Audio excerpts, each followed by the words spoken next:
लेकिन ये बिहार में आके इतना प्यार मिला, इतना आशीर्वाद मिला।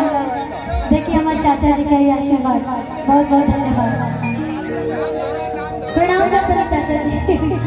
और बिहार में आके बहुत प्यार मिला, कल्पना भी ना कर रहे कि कभी सोच के भी ना आए इधर से। और आज यूपी से बिहार तक के सफर इतना अच्छा रहा, आप सब बहुत प्यार आशीर्वाद दें। एगो मगई में हमारे बहुत ही प्यारा एगो गाना, बहुत ही अच्छा आप लोग आशीर्वाद प्यार दे रहे हैं कि जनिता जो हमरा गाँव नहीं हो, अपरन मान हमरा गाँव नहीं हो, जनिता जो हमरा गाँव नहीं हो, अपरन मान हमरा गाँव नहीं हो।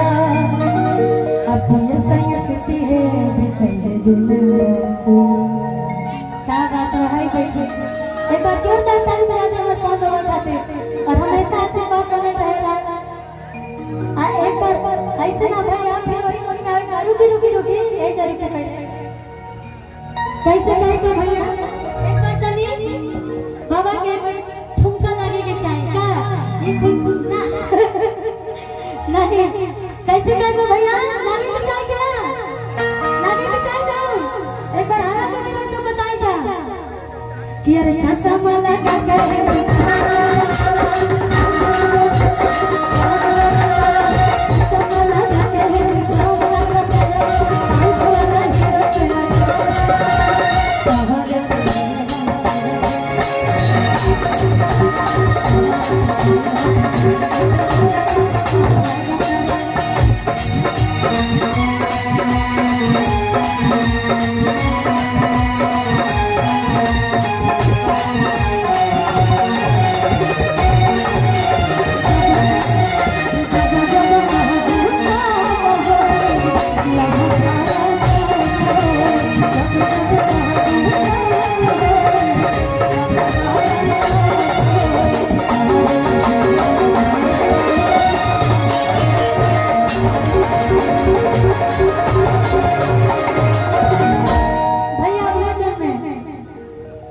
कि जनिता जो हमरा गाँव नहीं हो, अपरन मान हमरा गाँव नहीं हो।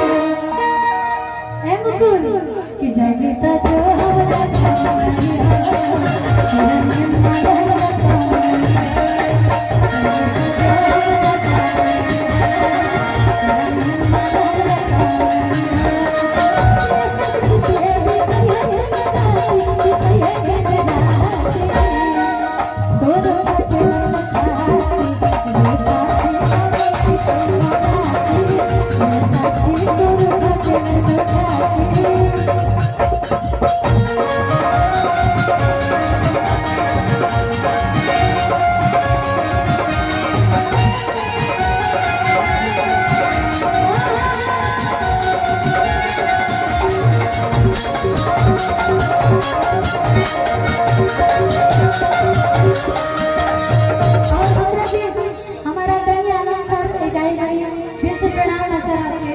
एक बार जोरदार ताली बजा दी आप सब। और खेसारी भैया के साथ हमारे को बहुत ही अच्छा गाना आ रहा है, आप सब खूब सारा प्यार देंगे कि अरे बेचता मिठे अपन चिजवारो नहीं मन से ले लो चिजवारो अब बेचता मिठे अपन चिजवारो नहीं मन से ले लो चिजवारो बेचता मिठे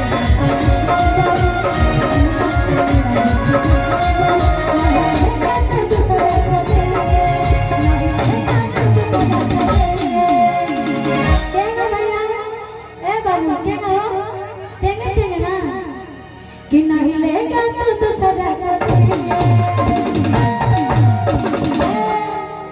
लेंगे लेंगे भोजी